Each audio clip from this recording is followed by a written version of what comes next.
Good morning, Pastor Brian here. Thank you for joining me as we read a chapter a day through the book of Psalms. Today we'll be reading Psalm 31 together. As always, I'll be reading from the Common English Bible. Let's jump into Psalm 31. I take refuge in you, Lord. Please, never let me be put to shame. Rescue me by your righteousness. Listen closely to me. Deliver me quickly. Be a rock that protects me. Be a strong fortress that saves me. You are definitely my rock and my fortress. Guide me and lead me for the sake of your good name. Get me out of this net that's been set for me, because you are my protective fortress. I entrust my spirit into your hands. You, Lord, God of faithfulness, you have saved me. I hate those who embrace what is completely worthless. I myself trust the Lord. I rejoice and celebrate in your faithful love because you saw my suffering. You were intimately acquainted with my deep distress. You didn't hand me over to the enemy, but you set my feet in wide open spaces. Have mercy on me, Lord, because I'm depressed.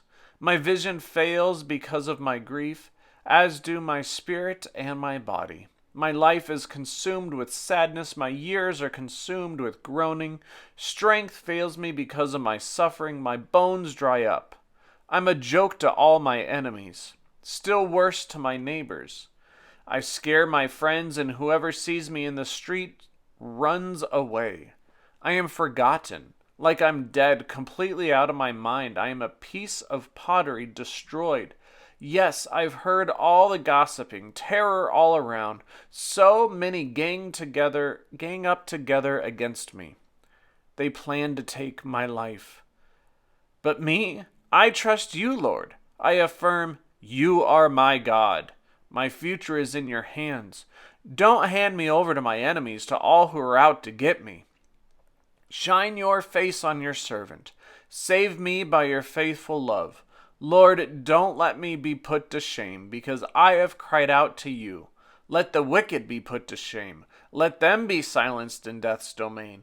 Let their lying lips be shut up whenever they speak arrogantly against the righteous with pride and contempt.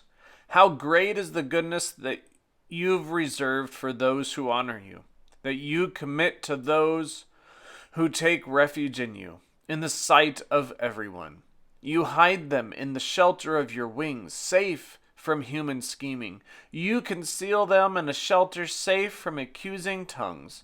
Bless the Lord, because he has wondrously revealed his faithful love to me.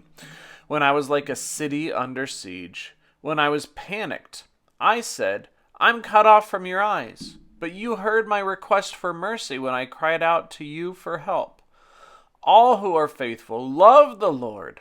The Lord protects those who are loyal, but he pays the proud back to the fullest degree. All you who wait for the Lord, be strong and let your heart take courage. That is the end of Psalm 31. This psalm, normally I ask you to just, think of the psalm and what category does it fit into. And today I just thought I would chime in because this psalm seems to have a combination of, and more specifically in my view of what I've seen from this psalm, is not just a combination, but a back and forth of lament and praise. There's a time where it says, God saved me from my enemies, and then God, you saved me from my enemies. Just this back and forth of lamenting about these, the bad and the wicked people and those people who put their trust in other things. And then, the psalmist then praising God for God being faithful and for God helping the psalmist through these different things. So I think it is really a back and forth, and some of my commentary notes that I've looked at kind of confirm that as well, that it seems to be this back and forth psalm between lament and praise. And one of the things that I wanted to pick out specifically is that I wanted to point that out, but the part of the psalm that I really wanted to pick out kind of happened more early on. And the thing that really hit me was it talks about how the psalmist puts his trust in God.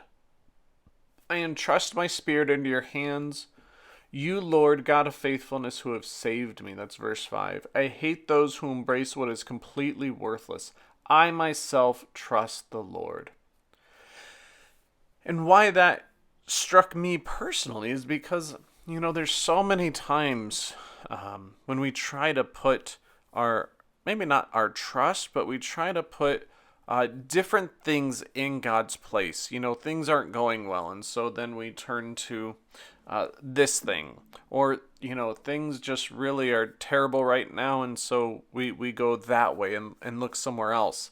And the psalmist says, I'm not going to do that, God.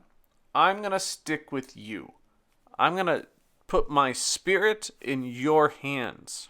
I'm going to take my faith and put it in your hands so that you can help me grow and so that I can then see your love and your grace. And I'm not going to be like those other people who embrace those things that are completely worthless, whether that's, any kind of thing that people embrace, or in another way, false idols, whether it's God, wealth or money instead of God, or anything else that they want to stick in the place of God or stick in the place of their faith, and that becomes the center of their attention. And so I really appreciated that. I really liked that. And that's the part that stuck out to me today. So what did you like? What didn't you like? What stuck out to you? Write it down. Share it with a friend. Share it with us. Take care of yourselves. Stay safe. God bless. And I hope you can join us tomorrow.